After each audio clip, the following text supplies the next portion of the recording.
Hello दोस्तों, मैं सुदेश्वर यादव पर्दाफाश में आपका स्वागत करता हूँ। मेरा आज का टॉपिक है मोहम्मद साहब का जन्म अनिवार्य था या इत्तेफाक। क्योंकि इस संसार में लोगों को धारणा बना हुआ है कि जब जब संसार में अधर्म की वृद्धि और धर्म की हानि होती है तब तब पैगंबर, रसूल व महापुरुषों का जन्म होता है और धर्म की स्थापना करते हैं और धर्म का नाश करते हैं। ऐसा लोगों को मान्यता है। ऐसा देखा गया है, जैसे राम, कृष्ण, बुद्ध वगैरह, ईसा मसीह या फिर मोहम्मद साहब का भी नाम आता है।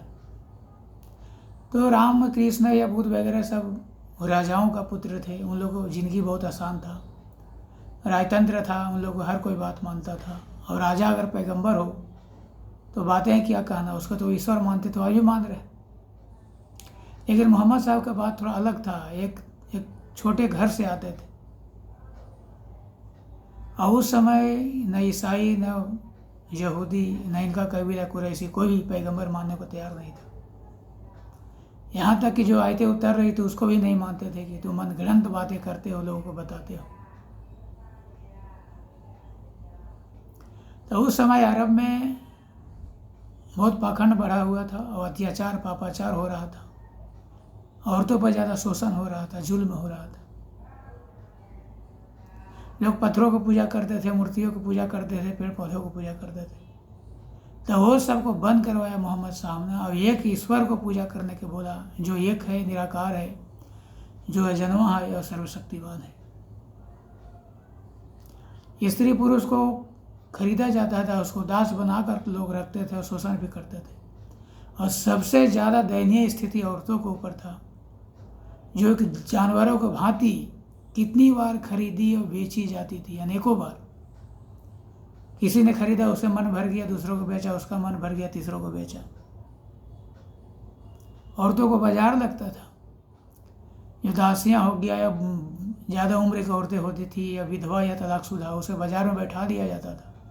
लोग उसे खरीद के ले जाते थे और उसको दासी बना के या रखैल बना के रखते थे।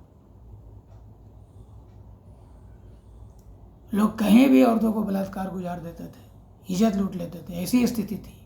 और इसी पोजीशन में लोग बच्चों को जन्म देना कलंक समझते थे। किसी को अगर बच्ची जन्म लेता था, बच्ची अगर घर में जन्म लेती थी तो उसे जिंदा दफन कर देते थे ताकि उसका इज्जत और साख बची रहे।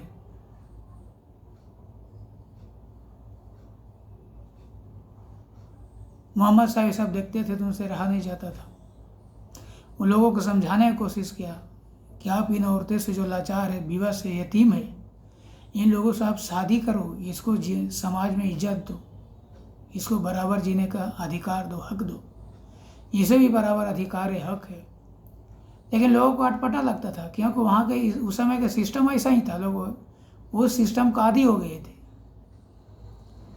एक औरत कितनी बार खरीदी जा चुकी है, बेची जा चुकी है, कितने मर्दों के साथ हम बिस्तर कर चुकी है, उसको साथ लोग शादी करने को तैयार नहीं होते थे। इसीलिए मोहम्मद साहब ने 12 शादियाँ किया, इस समाज को दिखाने के, बताने के लिए। और उस 12 शादियों में लगभग सभी औरतें तलाकशुदा, विधवा, यतीम, लाचार थे। लाचार औरतें थीं। जो लड़ाई में मारे गए थे उनका भी विधवाएं थी। जो सबके उम्र 40 के ऊपर था, 50-60 का। लोग कहते थे कि मोहम्मद साहब अय्याशी के लिए इतना शादियाँ किया, गलत बात है। एक आयशा को छोड़ दिया है तो सबकी उम्र 50 और 60 का और 40 का था। अगर उसे अय्याशी करना होता तो जवान औरतें से शादी करती।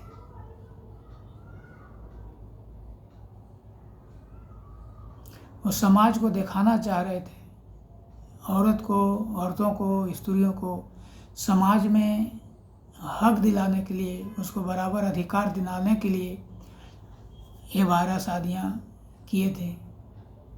जो सब तरह की औरतें हैं उसमें।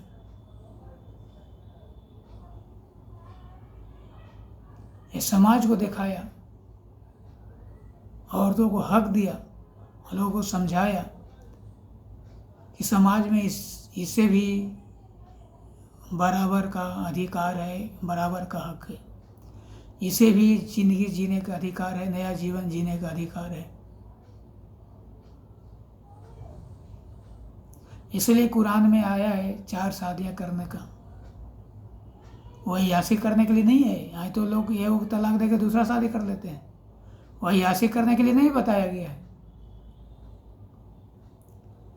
वहाँ लिखा हुआ है कि अगर तुम्हारे को कैपेसिटी है, क्षमता है, तो मैक्सिमम 4 शादी कर सकते हो, लेकिन जो यतीम हो, लाचार हो, बेबस है, तलाकशुदा हो, विधवा हो, उसके साथ में उसको सहारा देने के लिए, उसको नया जीवन, नया जिंदगी देने के लिए, अय्यासी करने के लिए नहीं। आए तो लोग अय्यासी करने के लिए शादी करते हैं, और नहीं तो बस एक ही शादी करो, दूसरा करने की जरूरत नहीं है। दूसरी या फिर 4 शादी करने की आवश्यकता नहीं है, आप एक ही शादी करके रहो।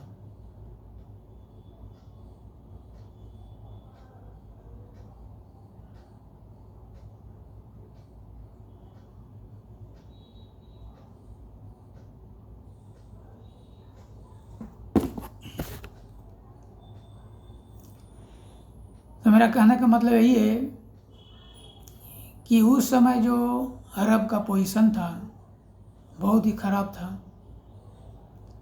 और पुरुषों के साथ औरतों पर ज़्यादा जुल्म हो रहा था। लोग अनेक देवी देवताओं को पूजा कर रहे थे, पाखंड बढ़ा हुआ था। वो सब को रोकने के लिए,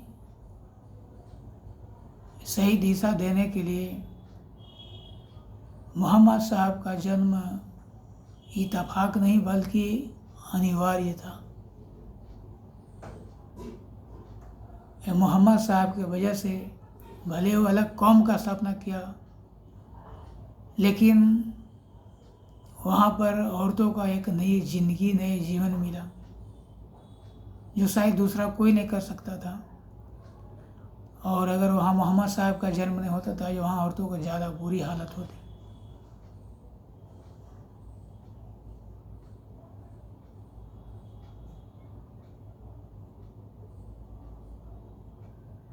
इसीलिए उन्होंने इस्लाम धर्म का स्थापना किया,